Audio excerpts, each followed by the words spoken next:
que vamos a ver el día de hoy es la lección número 5, el recurso de apelación a cargo del colega Luis Rodríguez Portal. Sin más preámbulo, estimado Luis, ya estando presente, te cedo el uso de la palabra para que puedas abordar el presente tema. Te escuchamos atentamente. Muchas gracias, Piero. Muchas gracias a todos los presentes por la invitación. ¿Se me escucha correctamente? Sí, correcto, Luis. Ok. Bien, sí, el día de hoy vamos a abordar un tema que es muy importante, creo que para las personas que nos enmarcamos dentro del ámbito del derecho procesal penal. Eh, no sé si podría compartir algunas diapositivas, Piero. Claro, está habilitada la opción. Ok, muchas gracias. Bien, empezando con el tema que nos aboca el día de hoy es respecto al recurso de apelación. Primero, antes de entrar al recurso de apelación propiamente como se encuentra en el Código Procesal Penal, tendríamos que remontarnos a ante qué situación surge el recurso de apelación o por qué existe el recurso de apelación. Nosotros sabemos de que existen dos órganos, en este caso yendo propiamente a un juez de primera instancia, como a la vez también un juez de segunda instancia, pues la existencia de estos dos jueces, básicamente sean pues la función colegiada, pues la sala superior, o sea la función de un juez unipersonal o colegiado, hablando en primera instancia, se da por los motivos de que existe la falibilidad humana. Ello implica de que puede existir errores en los órganos judiciales al momento de emitir una resolución, ya sea pues un auto o sea una sentencia. Eh, Recordemos que tanto los autos como las sentencias tienen que estar debidamente motivados. Por ende, la falta de motivación puede ser un objeto de impugnación, lo cual podría ser pasible quizá de un recurso de apelación. Por lo tanto, para entender claro este punto, es que este recurso impugnatorio surge ante el error que se puede advertir de un juez de primera instancia, lo cual llegaría a tener conocimientos y abocaría el juzgado, en este caso el adjuen, ¿no? Quien tendría pues que tomar conocimiento de este caso de primera instancia. Entonces, por un lado surge ante la falibilidad humana, en este caso por parte de los magistrados, y también ya existía desde los tiempos romanos. ¿Esto en qué sentido? Pues desde los tiempos romanos existían dos tipos, digamos, de vicios, ¿no? Un vicio tanto en la forma o en el proceso, vicio improcedendo, como también podría existir un vicio, en este caso, en lo que es en la forma, ¿no? Que también esto de igual forma se asemeja a lo que es el vicio improcedendo, ¿no? Es decir, errores en la admisibilidad también. Ahora, este vicio improcedendo surge desde la época romana. A su vez, luego de ello surge lo que es el error injudicando. Esto básicamente es lo que hoy en día los jueces o sea, aquí por ejemplo, en la sala de la Corte Superior de Justicia de Santa, considero que hay más errores en cuanto al vicio injudicando, ¿no? En el tema, pues, de que hay una incorrecta valoración muchas veces en cuanto a las pruebas que se puedan actuar, sea esto a través de las pruebas que provengan de una fuente directa o en este caso a través de la prueba indiciaria. Entonces, estos vicios en el razonamiento no existían, digamos, como tal ya del Código Procesal Penal, sino que también se remontaba a la época romana, ¿no? Incluso se hablaba de nulidades en ese entonces también. Entonces, en ese sentido ya se va dando, digamos, una noción a lo que es ya el recurso de apelación como tal. Luego, teniendo en cuenta este antecedente, es necesario tener en cuenta cuál es el sustento legal por el cual nosotros o la persona, en este caso, tendría derecho a apelar una sentencia o un auto. Esto se fundamenta, lógicamente, en lo que te establece el artículo 139, inciso 6, de la Constitución Política del Perú, ¿no? Que se tiene derecho a la pluralidad de instancia. Es decir, que la decisión que se pueda tomar por parte de un juzgado, en este caso el de primera instancia, pueda ser resuelta en una segunda instancia. Entonces, eso significa la pluralidad de instancias. Es un derecho constitucionalmente reconocido. Eh, Luego también hay que tener en cuenta que la apelación en sí ya pues lo ve un órgano superior, ¿no? Es decir, una persona apela a fin de indicarle que con un mejor criterio el juzgado de segunda instancia pueda resolver la controversia, ¿no? o los errores que se han venido aplicando en esta sentencia de primera instancia, ¿no? Entonces, como aquí se indica, ¿no? En la Filmina, no existe segunda instancia sin que exista un recurso de apelación. No podríamos, pues, hablar de una segunda instancia si es que no se ha apelado. Incluso hay unas cuestiones también que, o sea, no es que solamente las apelaciones se pueden dar luego de comunicado a la audiencia, ¿no? Sino que también el abogado, digamos, que se encuentre debidamente preparado respecto a la apelación, podría apelarlo en el acto. El Código Procesal Penal te lo permite de que se pueda apelar en el acto.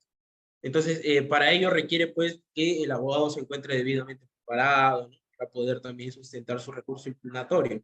Ahora, ¿cuáles son estos efectos de la apelación? Aquí sí me gustaría entrar a tallar un poco. Son 4 los efectos, ¿no? Tenemos una apelación con efecto devolutivo, una apelación con efecto suspensivo, con efecto extensivo y con efecto diferido. Entonces, el efecto devolutivo pues nos advierte que en efecto quien es el órgano competente para poder, digamos, dilucidar estos errores que se pueden advertir en el órgano de primera instancia, efectivamente es el colegiado, es decir, el juzgado de segunda instancia. Por ende, ¿no? Las decisiones que se pueda tomar por el juzgado de segunda instancia pueden versar, por ejemplo, de acuerdo a la apelación que se pueda realizar en el escrito por parte de la defensa, ¿no? Algunos, por ejemplo, dicen solicito se revoque o solicito la nulidad. Cuando hablamos, por ejemplo, de revocación, tengamos el entendido, pues, de que a una persona se le está condenando, ¿no? Y cuando indican la revocación como tal, lo que solicitan es que esa revocación que estaba con condena pase a una absolución, por ejemplo. O en todo caso, cuando soliciten la nulidad. La nulidad técnicamente lo solicitan cuando en realidad quieren que se realice un nuevo juicio, o el juez dispone que se realice un nuevo juicio, quizá para actuar un medio de prueba, una prueba que probablemente no se haya realizado esto, o que se haya realizado una incorrecta valoración de la misma. Entonces, el juzgado, el colegiado, va a tener que devolver esto al juzgado de origen también, ¿no? Para que pueda en este caso, ya sea pues si se trata de una nulidad, realizar un nuevo juicio oral, pero con, digamos, con la conformación de otro juzgado, ¿no? De otro colegiado, ya sea unipersonal en este caso o un juzgado penal colegiado, ¿no? Si es que los delitos trascienden a una pena mayor de 6 años. Luego tenemos el efecto suspensivo, ¿no? Entonces, este efecto suspensivo, lógicamente, nos indica, pues, de que va a ser imposible de que se pueda ejecutar una resolución por parte del juzgador cuando este recurso ya se admitió, ¿no? Por lo tanto, se suspende en ese sentido, ¿no? Entonces, ya no se puede ejecutar esto, y ya hay un recurso por medio que ha presentado la defensa, ¿no? Por lo tanto, se suspende en ese sentido. Ahora, luego también tenemos el efecto extensivo, ¿no? Justamente este efecto extensivo, su mismo nombre lo indica, ¿no? Lo que va a realizar es de que este recurso se pueda, digamos, ampliar, ¿no? Para ya sea cuando se encuentren en una situación, pues, de coimputados, ¿no? O cuando también se encuentren en una situación en donde las defensas también hayan deducido alguna excepción, por ejemplo, ¿no? Entonces, en ese sentido, este efecto va a prolongarse, digamos, a todas las partes también, ¿no? Por lo tanto, tienen esa facultad de poder realizar o apelar en ese extremo, ¿no? Ahora, luego también tenemos este efecto diferido, ¿no? O lo que también lo conocen como, digamos, lo que se conoce como calidad diferida, ¿no? Entonces, esto va a surgir siempre y cuando, por ejemplo, exista una pluralidad de imputados o exista a la vez una pluralidad de delitos, ¿no?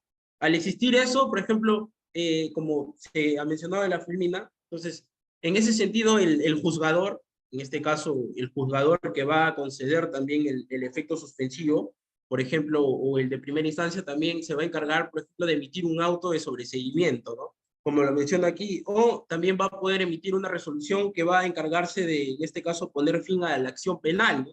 Entonces, uno, por ejemplo, puede versar sobre un imputado, ¿no? O también puede versar sobre alguno de los delitos que se han imputado a los investigados, por ejemplo, ¿no?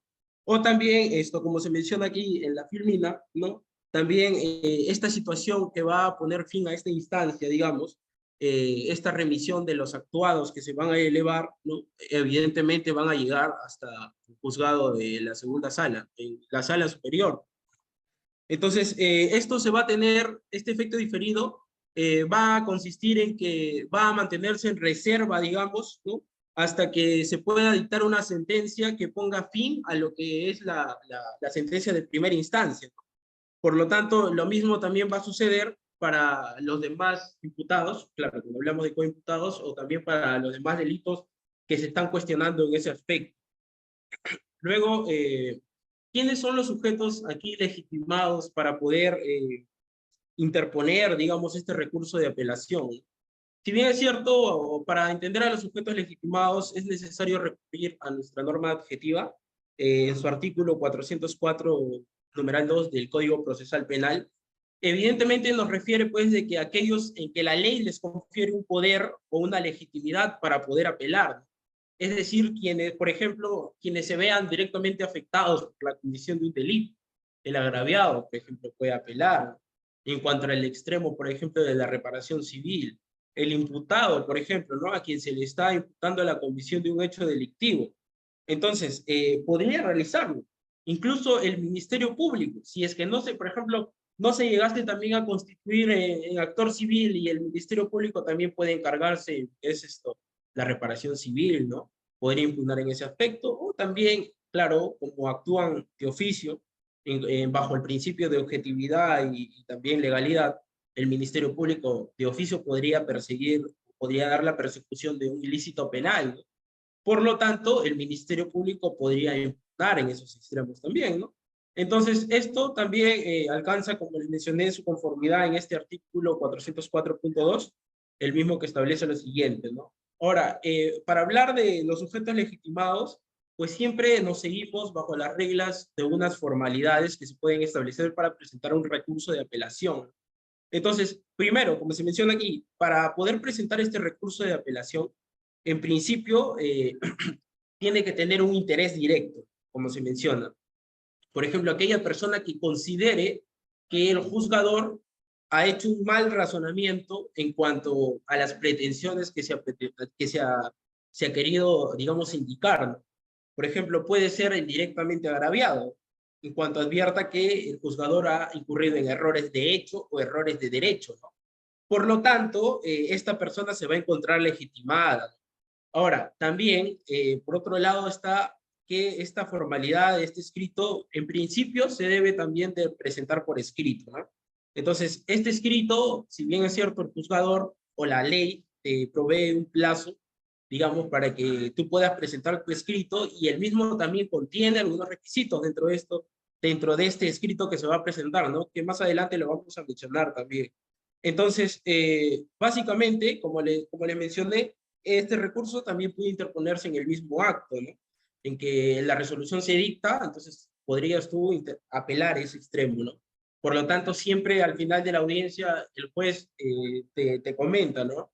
Señor abogado, señor fiscal, conforme con la presente resolución, ahí es la parte en donde tú tienes que indicar, ¿no? Efectivamente, no, señor magistrado, vamos a interponer recurso de apelación, por ejemplo, en este acto.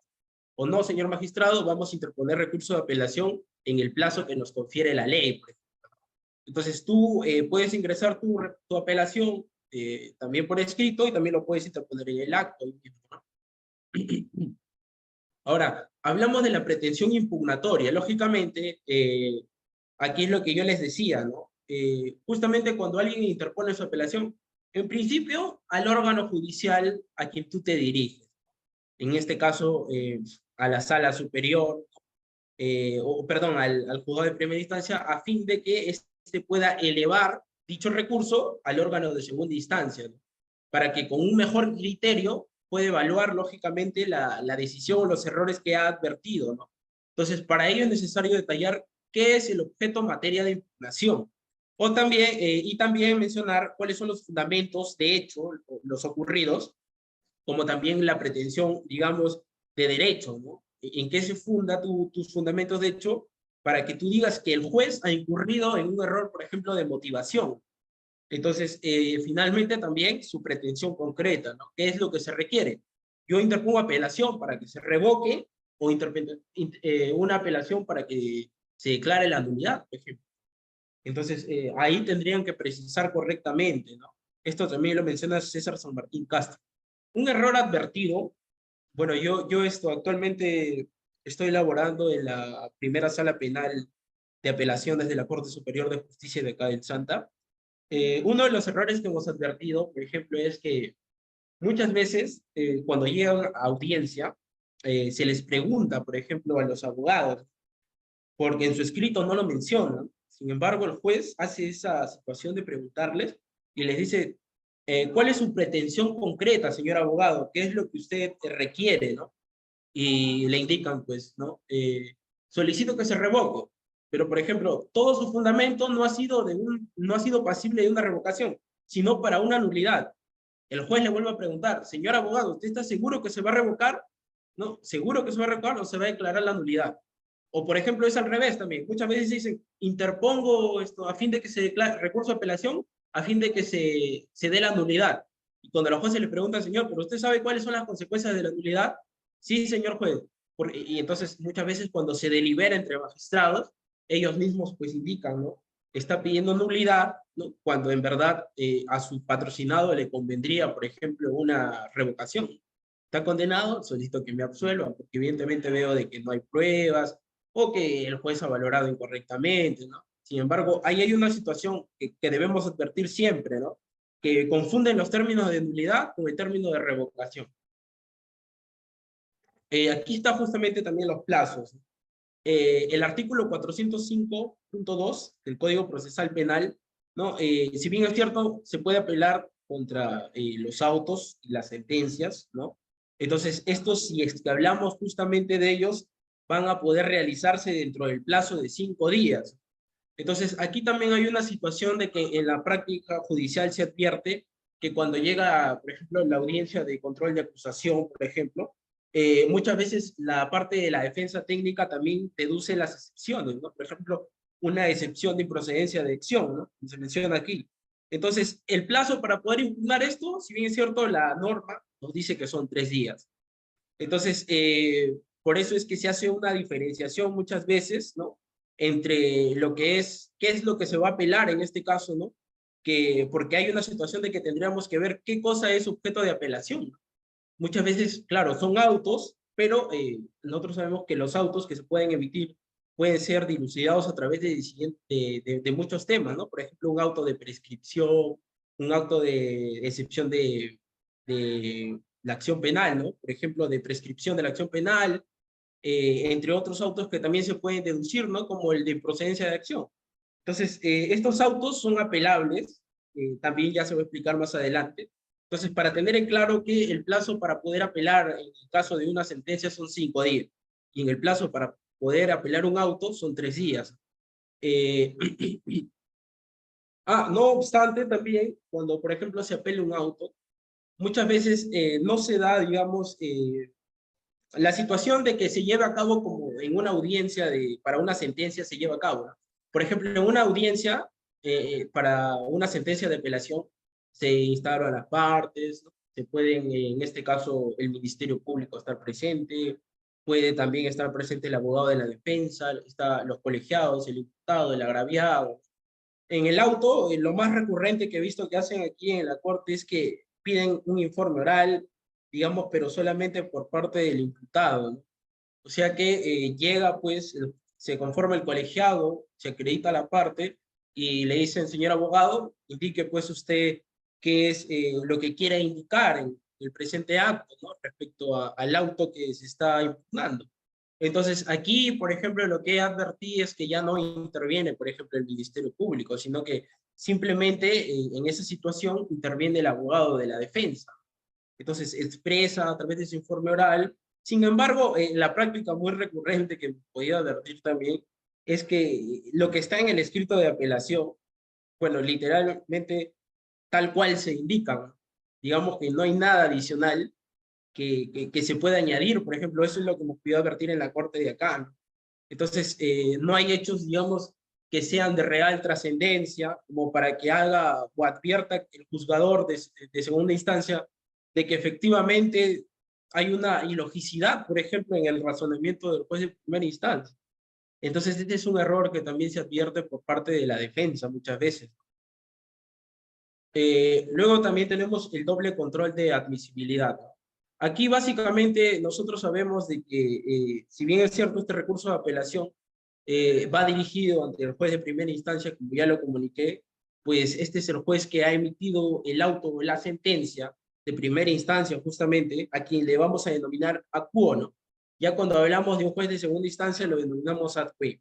Entonces, básicamente, lo que se establece este doble control de admisibilidad es que justamente cuando aún se pueda rechazar esta interposición de recurso de apelación, aún así el apelante podría interponer un recurso de queja, ¿no? Al igual, por ejemplo, de como sucede en primera instancia, por ejemplo, cuando en el tema de la fiscalía, ¿no? Por ejemplo, si es que el fiscal provincial emite una disposición de archivo, ¿no? Sin embargo, pues el abogado advierte de que, por ejemplo, no ha seguido los parámetros que se establecen o hay una incorrecta también motivación en cuanto a, por ejemplo, los aspectos que se ha podido tomar en cuenta en los fundamentos o en la imputación que se puede realizar o en cuanto a la valoración que se ha dado de los elementos de convicción. Entonces, podría interponer su recurso de queja. Entonces, este recurso de queja, o en realidad ya conocido como elevación de actuados ahora en la Fiscalía, ¿no? Por lo tanto, esto se elevaría a la Fiscalía Superior, quien pues podría ordenar quizá, ¿no?, la ampliación de más diligencias, o también el tema de que se pueda formalizar también la investigación, ¿no? Lo puede ordenar el fiscal provincial en este sentido. Entonces, aquí sucede en el juzgado este doble control de admisibilidad, que el mismo apelante pues pueda interponer este recurso de queja, ¿no? Justamente contra esta sala que podría pues haber, en este caso, denegado el recurso de apelación por parte del juzgador de primera instancia. Podría interponer su recurso de queja. Luego tenemos la apelación de autos. También para aclarar, cuando se va a interponer, por ejemplo, ¿no?, si es que no se está de acuerdo con la decisión del magistrado de segunda instancia, ya hablando, se podría, pues, realizar una aclaración, solicitar una aclaración o corrección.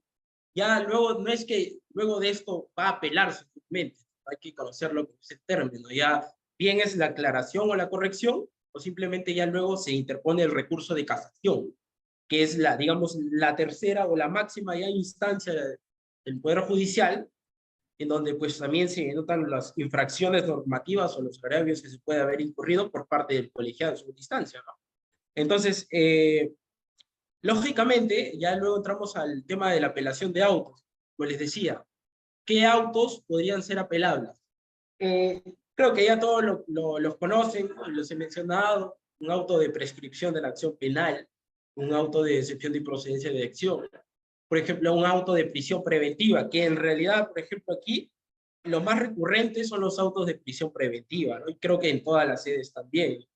Estos autos de prisión preventiva, como también el de prolongación, muchas veces, en realidad, y me parece que la Corte Suprema ya lo ha indicado, cuando apelan muchas veces un auto de prolongación de prisión preventiva, el sustento del Ministerio Público muchas veces se atañe en el extremo de que, bueno, como estamos en un estadio de investigación preparatoria, si bien es cierto, con la prisión preventiva se busca garantizar la presencia del imputado durante la investigación y que éste no pueda fugarse del país o obstaculizar el proceso, muchas veces su sustento del Ministerio Público para poder, en este caso, solicitar la prolongación, como ya ven que se está venciendo el plazo, ya culminó el mismo, lo que dicen es, ¿no?, señor magistrado, en vista de que faltan más etapas para poder llevarse a cabo, digamos, una acusación o un juzgamiento, es que solicitamos la prolongación, en vista de que falta una etapa intermedia y una etapa de juicio oral. Ya la Suprema ha indicado que el hecho de que falte un íter, o sea, porque este es un íter, es un proceso, el hecho de que falte esas instancias no quiere decir pues de que sea motivo para prolongar una prisión preventiva. Una prisión preventiva se va a prolongar cuando existe una especial dificultad en la investigación, o cuando también, por ejemplo, se pueda realizar exista esta situación de peligro de fuga, ¿no?, por parte del imputado. En ese sentido, entonces, la especial dificultad abarca muchas situaciones. Por ejemplo, la falta de realización de pericias, entre otras cosas que denoten pues de que el caso requiere de un tiempo y no se puede realizar en ese momento. Sin embargo, es una práctica muy recurrente que se puede advertir también por el Ministerio Público, ¿no? Entonces, lo cual ya ha quedado, digamos, netamente descartado. Al igual, ¿no? En las excepciones de improcedencia de elección, que muchas veces lo suelen confundir, pues, como si se estuviese en una audiencia de, digamos, en una audiencia de juzgamiento, ¿no? Donde se va a discutir si una persona se le debe absolver, se le debe condenar. Muchas veces el escrito de excepción de improcedencia de elección, pues parece un escrito en donde se estuviera discutiendo estos elementos, ¿no? La excepción de improcedencia de elección radica si el hecho no constituye delito o lógicamente esto no es pasible de ser sancionado penalmente, ¿no? Por existir alguna, por ejemplo, condición objetiva de punibilidad perdón, una excusa absolutoria, quizá al igual que en el sobreseimiento, ¿no? El hecho no constituye delito o no es penalmente pasible. Entonces, muchas veces estas son las circunstancias en las cuales se apelan estas situaciones, ¿no? Sin embargo, ya el juzgador de segunda instancia, pues analizando, verificando los presupuestos de la prisión preventiva o de la excepción, ¿no? Ya va a resolver muchas veces el despacho o también en la propia audiencia. En este caso de los autos, lo resuelven por escrito, ¿no? La sentencia sí puede resolverlo por despacho o pueden resolverlo en la propia audiencia. Ahora, ¿cuál es este procedimiento? El procedimiento adecuado es que bien, el apelante ingresa su escrito de apelación, este escrito de apelación llega al juzgado, la sala superior va a trasladar este recurso a los demás sujetos procesales, puede ser el Ministerio Público. Entonces, aquí el juez superior va a trasladar este recurso en un plazo de 5 días. Estamos hablando de un procedimiento general, estamos tocando en la apelación, ahora se está diciendo un procedimiento general. Entonces, por lo tanto, esto lo hace a fin de ¿qué? De que pueda, por ejemplo, si es el Ministerio Público, le mandan el recurso de apelación para que él pueda absolver este recurso de apelación. Puede ingresarlo por escrito también y puede absolver este recurso de apelación, ¿no? Ya luego de ello, de que una vez que ya venció este plazo, digamos, donde ya se traslada este recurso de apelación, ya culminó los 5 días, entonces, así las partes, sea agraviado, sea Ministerio Público, hayan presentado no la absolución de este escrito de apelación, ¿no? Justamente el juez aquí ya va a realizar lo que es un examen de admisibilidad, ¿no? O un control de admisibilidad, como se le conoce, ¿no? Y esto consiste en que se va a verificar, lógicamente, uno, que el sujeto que haya interpuesto esta apelación tenga un interés directo, ¿no? Entonces, al tener ese interés directo, evidentemente le hace ser parte del proceso. Y otro, que se ha interpuesto dentro del plazo de ley. Ahora, otro punto más es que exprese lógicamente los agravios que se han impugnado. Digamos que muchas veces estos autos, claro, lo realizan pues es como una especie de un auto admisorio también, un auto de admisibilidad, en el cual los propios asistentes judiciales realizan esto, ¿no? Una vez pasó un caso en donde pues llamaron la atención a un asistente judicial por el tema de que había designado, había colocado en el auto de admisibilidad que los medios probatorios presentados por la parte apelante eran extemporáneos. Sin embargo, no había tomado en cuenta una reciente jurisprudencia del Tribunal Constitucional en torno a la notificación en la casilla electrónica. Entonces, para el especialista, para el asistente, ¿no? Ya contabilizó los plazos de frente, ¿no? Dijo, a ver, tenía plazo 5 días para presentar, ha pasado 1, 4, 5 días, no ha presentado. Sin embargo, atendiendo, el abogado de la defensa invocó esta sentencia del Tribunal Constitucional y evidentemente recién estaba en el tercer día, cuarto día. La cuestión es que no estaba dentro del tiempo. Lo que hicieron, pues, esto justamente es de que se vuelva a reprogramar, porque ya habían reprogramado una fecha de audiencia, de apelación, y lo volvieron a reprogramar, ¿no? Y ahí llamaron la atención al asistente de que tenga más cuidado al momento de realizar estos autos, ¿no? Tener en cuenta la jurisprudencia actualizada, entre otras cosas más.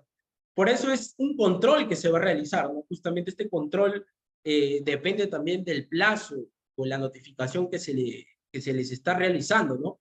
Por eso es que cuando se llega a la audiencia, muchas veces en cuanto el juzgador, ¿no? El ponente, el director de debates, le indica, ¿no? Indícame cuál es el motivo de la apelación, y si es que las partes están debidamente notificadas, ¿no? Y si hay algún escrito pendiente de dar cuenta, es donde le menciona, ¿no? Sí, señor magistrado, no hay ningún escrito pendiente de dar cuenta y se trata de recurso de apelación interpuesto contra tal, tal, tal. Entonces, básicamente siempre en audiencia también se va a dar cuenta. Luego ya tenemos lo que es, lógicamente, la apelación de sentencias, que es lo que también les quería mencionar, ¿no? Que justamente esta apelación de sentencias va a conceder, pues, que en el plazo de 5 días puede interponerse esta apelación. Entonces, es lo mismo, ¿no? Al igual que el auto, la sentencia, estos también van a pasar un control de admisibilidad, ¿no? Y tiene que estar dentro del plazo de ley, su pretensión concreta, ¿no? Entonces, de igual forma, ¿no? Si es que se pasa o no este filtro, este control, se puede declarar admisible el recurso de apelación, fija fecha para la audiencia también, ¿no? Entonces, y si en caso no, se va a declarar inadmisible también, ¿no? Entonces, las partes es ahí donde lógicamente van a ofrecer sus medios probatorios. Pero, por ejemplo, no sé si en otras cortes, pero acá en la Corte de Santa, cuando apelan, muchas veces la defensa técnica o el Ministerio Público no presentan medios probatorios. Entonces, a lo mucho, lo que realizan es que se le interrogue al imputado, ¿no? Pero el imputado no es un medio probatorio, no ejerce su derecho a la defensa material. Por lo tanto, solicita, se le interroga, declara, ¿no? Y eso es, pero muchas veces no interpone un nuevo medio probatorio, no interpone medios probatorios en segunda instancia. Luego también tenemos la valoración probatoria. Aquí hay un tema muy también importante que les quería mencionar. Entonces, hay una cuestión que el Código Procesal Penal nos dice, ¿no? En cuanto a la valoración de la prueba personal, el juez de segunda instancia no puede valorar aquellas pruebas que el juez de primera instancia ya ha valorado. Hay una salvedad que también te establece, ¿no? Salvo pues de que esta no haya sido, por ejemplo, correctamente, algo así que menciona el código, ¿no? Por lo tanto, hay una excepción en cuanto a la prueba personal. Sin embargo, también te indica de que independientemente de la prueba de segunda instancia podrán actuarse las documentales, las pericias, entre otras más. Por lo tanto, aquí hay una situación muy particular que les comento, ¿no? Por ejemplo, cuando yo también realizo los autos de apelación, muchas veces te topas eh, con escritos, ¿no? de abogados en las cuales te mencionan en principio cuál es el agravio que se expresa. Por ejemplo, ¿no? Señor magistrado, creemos que hay un error en la motivación por cuanto se habría vulnerado el principio de congruencia procesal. Ya, este es uno. Sin embargo, cuando continúan el escrito, o sea, seguimos leyendo el escrito, vemos de que te establecen, por ejemplo, el abogado puso, ¿no? En mi caso en concreto, ¿no? De que se trataba de un beneficio penitenciario. Habían apelado a un beneficio penitenciario de semilibertad. Y en el beneficio penitenciario de semilibertad había indicado el abogado todos los requisitos que el juzgador de segundo o el juez de primera instancia debe de tener en cuenta para poder conceder un beneficio de semilibertad. Uno de ellos, por ejemplo, la voluntad de reparar el daño, que no tenga antecedentes penales o judiciales, que se encuentre en la etapa de mínima seguridad del régimen cerrado ordinario, entre otras cosas, ¿no? O sea, me establece una serie de requisitos el escrito de la defensa. Entonces, la cuestión es, ¿no? Tiene una sola pretensión, el cual es que, o bueno, un solo agravio, el cual es que el juez de primera instancia ha incurrido un error en cuanto a la valoración o se afectó el principio de congruencia procesal, porque en mi caso en concreto se habría valorado incorrectamente por parte del órgano de primera instancia un informe psicológico que había emitido una especialista del establecimiento penitenciario, una encargada. Entonces, la cuestión muy controversial que aquí les menciono es el tema de que, o sea, el juez de primera instancia se expresó únicamente sobre el informe psicológico. ¿Qué había pasado aquí? Que todo el informe psicológico, el informe social, el informe legal, todo apuntaba positivamente para el interno. O sea, el interno estaba expedito prácticamente para que pueda obtener su libertad. Pero ¿qué es lo que hace cambiar de opinión a la psicóloga en audiencia? Que pues un día antes de la audiencia indica pues de que el interno se había acercado a decirle, señorita psicóloga, mañana tenemos audiencia, tome, usted por favor indique todo lo que dice su informe, y le extendió la mano, le extiende la mano y le había dado prácticamente dinero. La psicóloga no vio cuánto era, es lo que indicó la audiencia, y por lo tanto lo que hizo fue decirle de que no, ¿no? De que esto está mal y que le va a comunicar al juez el día de mañana en la audiencia.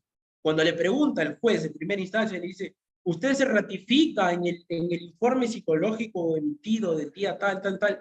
La psicóloga dice, no me ratifico, ¿no? ¿Por qué? Porque ha ocurrido un hecho reciente, ¿no? El cual el abogado, el interno, me ha querido dar dinero. Por lo tanto, yo concluyo en mi informe de que el interno aún no controla sus impulsos. El no controlar sus impulsos, justamente este es un hecho que motivó a que el interno pueda haber cometido el hecho ilícito, ¿no? Anteriormente. En este caso era por tráfico ilícito de drogas. Entonces, el abogado, como les mencioné, alegó un sinfín de requisitos que cumplía, ¿no? Sin embargo, estos requisitos que él denotaba, en apariencia, pues eran beneficiarios para el interno, ¿no? Incluso un requisito era el tema de los arraigos, un arraigo en el extranjero, un arraigo del interno. Incluso que pues, el abogado acredita, y ahí menciona, textualmente pone, por lo que solicitamos que el juez de segunda instancia pueda valorar, por ejemplo, el tema de estos arraigos, porque he presentado una declaración jurada en donde se indica de que efectivamente yo me encuentro viviendo en tal lugar. Un certificado domiciliario también. Entonces, la cuestión es ahí es la cuestión que les quería plantear. El juez de segunda instancia podría valorar, ¿no? O podría pronunciarse sobre un hecho que ni siquiera el juez de primera instancia lo ha tocado. ¿Por qué? Porque el juez de primera instancia solo se centró en el informe psicológico, más no se centró, digamos, en el tema, pues, de los arraigos, en el tema de estas cosas, ¿no? Que es un hecho que se ha alegado por parte de la defensa. Entonces, la cuestión es, ¿no? Ahora, si es que el juez no se pronuncia sobre estos hechos, pues podría quedar un vacío. Sin embargo, lo que, digamos, se atendió a resolver en ese momento fue, pues, el tema de que, si bien es cierto, ¿no? El abogado acredita que se cumple con tales requisitos, ¿no? Sin embargo, ello no ha sido materia de cuestionamiento ni materia de pronunciamiento por parte del juez de primera instancia. Lo que se está cuestionando aquí es, lógicamente, el informe psicológico, no el informe, sino la ratificación del psicólogo, ¿no? En la audiencia. Entonces, si bien es cierto, a este juzgador, a este colegiado, no le corresponde, pues, emitir pronunciamiento sobre este presunto hecho ilícito de la entrega de dinero, lo que sí corresponde es, pues, que la psicóloga, al ser un profesional, evidentemente es la encargada de llevar el tratamiento del interno de inicio a fin. Por lo tanto, el cambio, digamos, de su apreciación puede evidenciarse, lógicamente, en que ella ha podido detectar que el interno no ha controlado sus impulsos. Con esto no se va a indicar justamente de que ya estamos emitiendo un pronunciamiento respecto a estos presuntos hechos de coima, digamos, ¿no? O de lo que se conoce como cohecho, ¿no?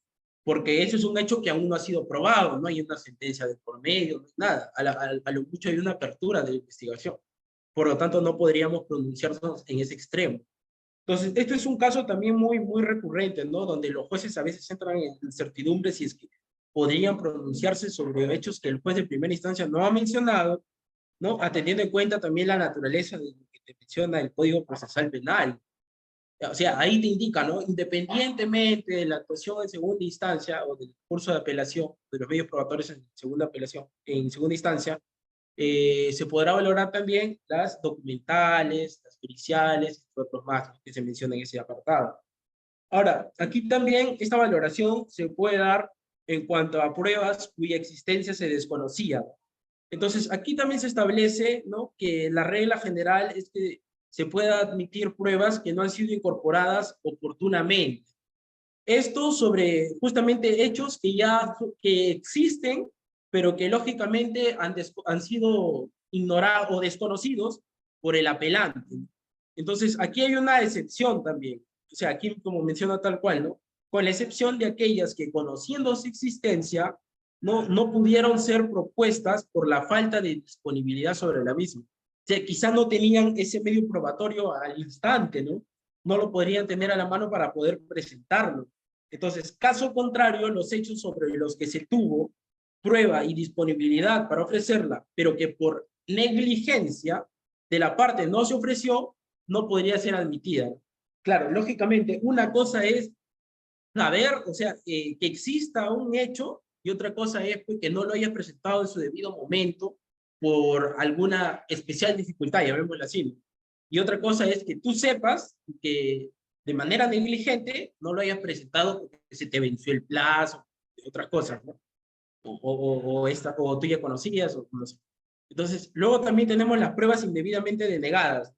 Entonces, estas indebidamente denegadas requieren que en su momento hayan sido debidamente ofrecidas en el plazo y forma, que inmediatamente después de que han sido denegadas, se formalice la protesta por interés de la parte afectada. O sea, ella sea quien pues esté peticionando, ¿no? En este caso, protestando este interés de que se pueda adquirir esta prueba denegada, ¿no? Luego también tenemos que se haya agotado toda oportunidad para proponer la prueba indebidamente rechazada. Segundo, que el juez estime la prueba como pertinente y relevante para la decisión del recurso, ¿no? Entonces, si el juez al momento de analizar su sentencia considera que la presentación de esta prueba es idónea, pertinente o conducente, ¿no? Para que él pueda resolver el despacho, por ejemplo, al momento de tomar una decisión, por lo tanto, podría, pues, admitirse esta prueba, ¿no? Que ha sido incorrectamente denegada. Luego también tenemos las pruebas que no fueron practicadas. Entonces, estas pruebas se tratan pues de pruebas practicadas por cualquiera de las partes, que justamente habiendo sido ya admitidas, no pudieron practicarse en su momento. Pero esto no es una causa que se le va a imputar al recurrente, sino es una causa externa que no va a poder, ¿no? Entonces, luego, básicamente, ¿no? Esto exige de que la parte que haya intentado pues de que se pueda practicar esta prueba, pero que la misma no ha tenido asidero, digamos, o importancia o éxito en cuanto a su presentación. Entonces, estas pruebas, como se menciona aquí, la filmina, ¿no? Deberían desestimarse pruebas cuyas prácticas es imposible, salvo que el motivo de la irrealización haya desaparecido y llegado al momento de segunda instancia. Claro, el hecho de que no haya sido practicada, o sea, que no haya sido admitida, sí, porque ya se declaró que hay una admisión de la prueba, pero si es que esta no ha sido practicada y esto ya haya, cuando se llega a la apelación, te dan cuenta de que evidentemente ya desapareció, lo cual esto lógicamente motiva pues a que sea imposible de su realización. Entonces, por lo cual aquí también hay pruebas admitidas que no fueron en su momento practicadas. Luego también tenemos aquí la audiencia de apelación. Es lo que justamente siempre, bueno, creo que las personas que también se encuentran en el juzgado ya estarán acostumbradas, ¿no? A indicar cómo es la iniciación de la audiencia, que evidentemente cuando es así, se resuelve por despacho, muchas veces esta audiencia resulta mucho más rápida, quizá de una audiencia que pueda tener un juzgado penal colegiado, unipersonal, ¿no? En este caso de primera instancia.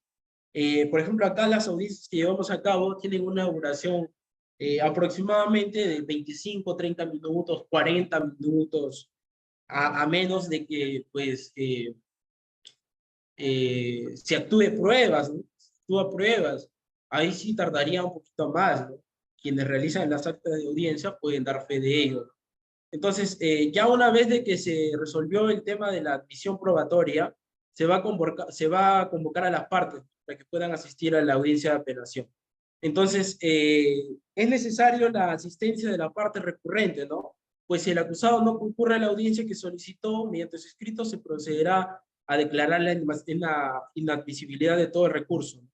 Entonces, aquí también se menciona de que no se declarará inadmisible si quien apelaron fueron los sujetos procesales distintos al imputado y este último no se presenta.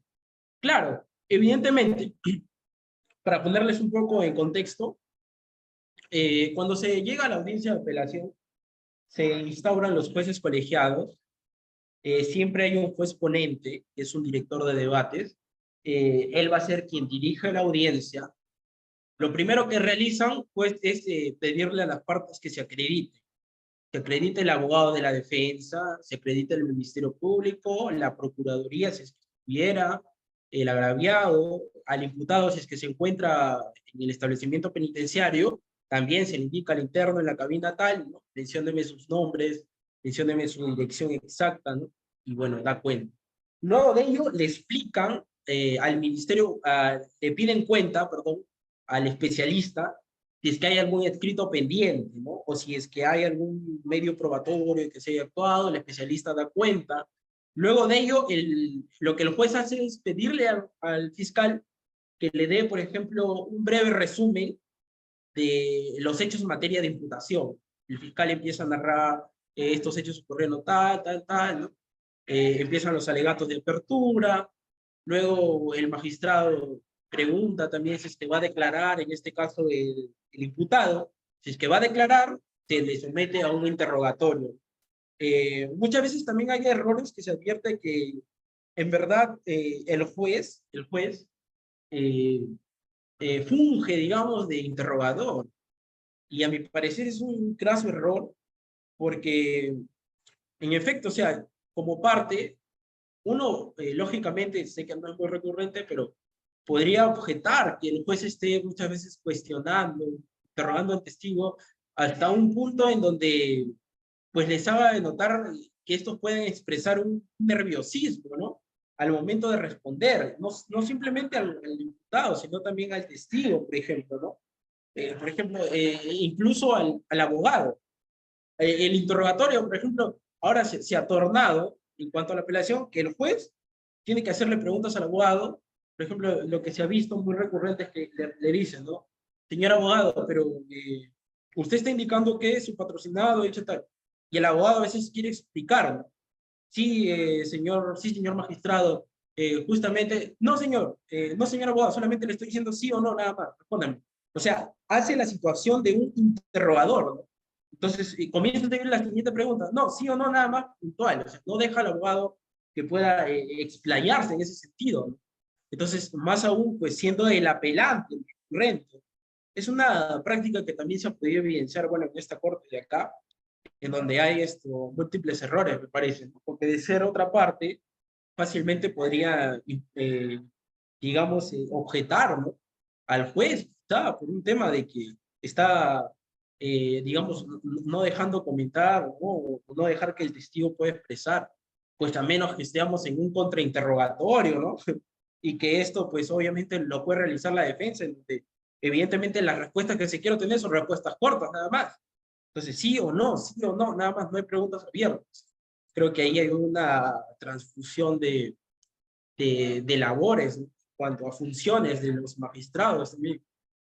Entonces, ya luego de esto, ya de que declara, se dan los alegatos finales, ¿no?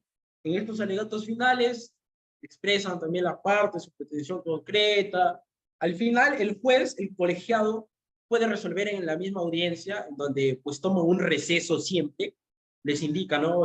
Breve receso para que las partes, o en este caso el juzgado colegiado, pueda deliberar. Se reúnen colegiados, por ejemplo, y si nos encontráramos en la modalidad remota, evidentemente ellos se comunican a través del teléfono y comienzan a deliberar. Mira, ¿sabes qué? Veo que hay pruebas, veo que está debidamente valorado. No, pero acá hay una jurisprudencia que dice esto, lo otro, discuten. Es una discusión académica. Ahora, que al momento, pues, de que, bueno, se decide en ese mismo acto, el juez emite su resolución inmediatamente, ¿no? Autos vistos y oídos, ¿no? Considerando uno, considerando dos, al final resuelve. Infundado, fundado, ¿no? Pero ya luego, si es que, por ejemplo, se resuelve por escrito y hay un juez que no está de acuerdo, el código nos menciona que basta con la aprobación de dos jueces superiores para que se pueda emitir esta sentencia, ¿no? Y en todo caso, si hubiera un juez que se opone a ello, puede emitir su voto en discordia. Evidentemente, apartándose, lógicamente, del criterio de los más juzgadores, pero con el debido respeto. Entonces, lo que también pues, se advierte, ¿no? En todas salas, pues, se puede advertir que hay jueces que tienen distintos criterios. Luego también tenemos lo que es los momentos de la audiencia, que bueno, ya les he mencionado, ¿no? Lógicamente. Al imputado se le conoce aquella persona que tiene, de hecho, la última palabra. Siguiente. Bueno, ya, luego también, ya vamos a culminar, tenemos la sentencia de vista, ¿no? Entonces, esta sentencia de vista, básicamente se dice de que este plazo en que los magistrados se reúnen para poder deliberar, ¿no? Es una deliberación secreta, ¿no? Por lo tanto, este también dura 10 días, en caso pues, de que se tratase de una sentencia que se va a resolver por escrito. Entonces, esto va a, como les dije, ¿no? Basta que solamente existan 2 votos para que se denomine pues, una mayoría de votos. En todo caso, habrá un voto en discordia. Ya luego tenemos, aquí está el artículo 425, sentencia de segunda instancia, ¿no? Aquí se menciona, puede declarar, como les mencioné, la nulidad, se puede desarrollar un nuevo juicio, o también puede darse, por ejemplo, confirmar o revocar la sentencia. Entonces, se confirma la decisión del órgano de primera instancia, por ejemplo, si declara infundada una prisión preventiva, lo vuelves a confirmar, se vuelve a declarar infundada esta prisión preventiva, o si es que se revoca, puedes revocarlo, ¿no? En el sentido de que si está infundada, puede pasar a fundada. Al igual que el Código Procesal también te establece, ¿no? Si es una sentencia absolutoria, una sentencia condenatoria, podría, pues, tener esa atribución de segunda instancia de poder conformar su sentencia conforme a una sentencia absolutoria. Entonces, no habría problema de ello.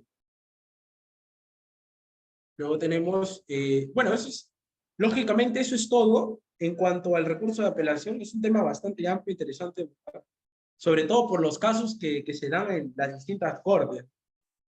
Y bueno, eso sería toda mi participación. No sé, algunas interrogantes, quizá, o culminamos aquí, Fiorito. Muy bien, estimado Luis. Tiene una excelente disertación. Te agradezco por la misma. Antes de concluir, bueno, vamos a pasar a la ronda de preguntas. En caso haya alguna inquietud, alguna duda, pueden trasladarla a través del chat o pueden levantar la mano a efectos de que se les conceda el uso de la palabra y puedan formular su interrogante. Bien, vamos a dar unos segundos para que puedan realizar ello. Caso contrario, estaríamos dando por culminada la disertación. Vamos a darnos unos breves segundos.